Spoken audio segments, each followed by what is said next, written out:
Okay, so here's part 2. Yeah, just continuation. Form, which actually makes him, as he consumes people, he gets more dense. Okay. So basically things like cars, vehicles, if you run through them, as opposed to hyper parkouring over, you'll actually smash through them. So as you consume, you get stronger, and you actually gain more DNA and more abilities. And how are you able to consume people? Do you need to get them into a private area, or can you just basically consume as many people as you can get your hands on?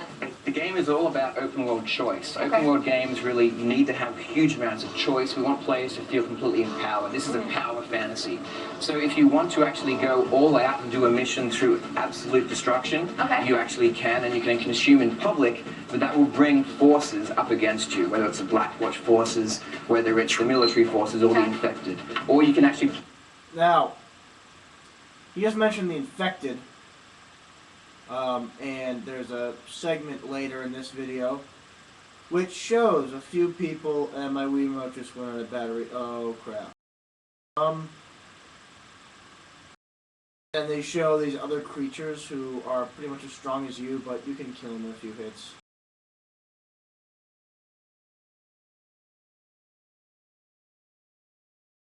Play a way more stealthier disguise-based game and grab someone. Disguise-based. Now I have a question for them.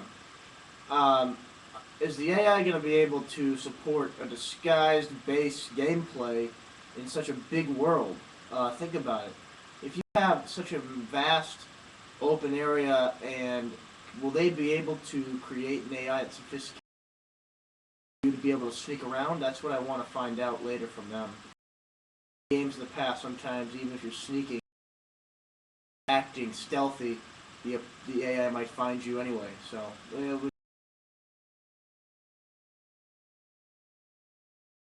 go into a quiet corner where no one can see you and then disguise from that point of view. So tell me a little bit about Black Watch. Black Watch are extremely dangerous, super secret arm of the military. They're actually way above the military and way above. Because you're kind of trashing the military a little bit right here. But essentially, we do want the player to feel extremely powerful. Okay. So that's part of the game, is to basically kick lots of butt. Yeah. And but of course, as you do that, obviously our previous game was our Hulk Ultimate Destruction. So we love character action games, and we think we understand that. Players want to feel powerful, but you have to always have a constant level of powerful enemies coming after you. Well, otherwise you're just hurting people for no reason. Absolutely, there has to be a balance, and that's really important to the game design. Are there going to be any online components to this game? Yeah, we actually have full online co-op mode. Okay. So you and a friend can basically become 2 prototypes, because obviously the DNA strain could be split, and so it's really cool.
Combat mechanic to the game.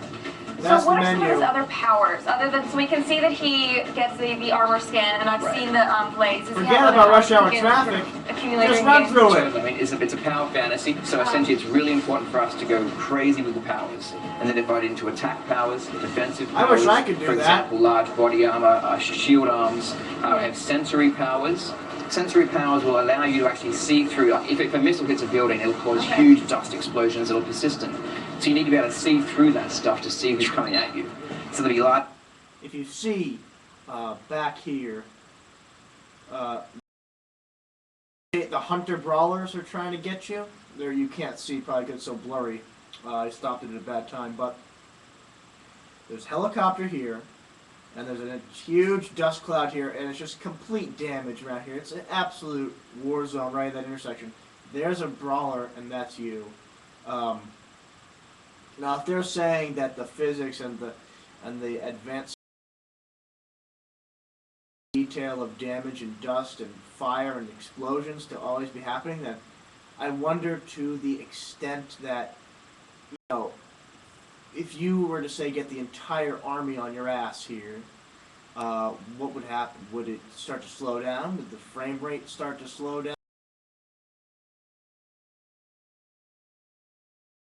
That in a lot of games where there's a lot of enemies chasing you down, they've created a system that can handle a ton. It'll be an amazing game, because if you can do all this and then have to fight 1 million enemies at one moment, that would be something I'd love to see. Sensory powers as well as the whole disguise and shooting mechanic as well. Are you a good guy or a bad guy? Is he a villain or is he a hero? This power fantasy doesn't usually go with heroes, but... he is designed to absolutely live in the gray space between white and black. Okay. He's definitely not a superhero. If you want a game to rescue kittens out of trees, as our lead designer Eric Holmes says, this is not the game for you. There are games where you do that, but this doesn't look like that game. This is not that game. Wonderful. Well, thank you so much for the demo, Chris. Our prototype is set for release this summer, and we don't think it can come soon enough. It looks amazing. Introducing the all-new Xplay.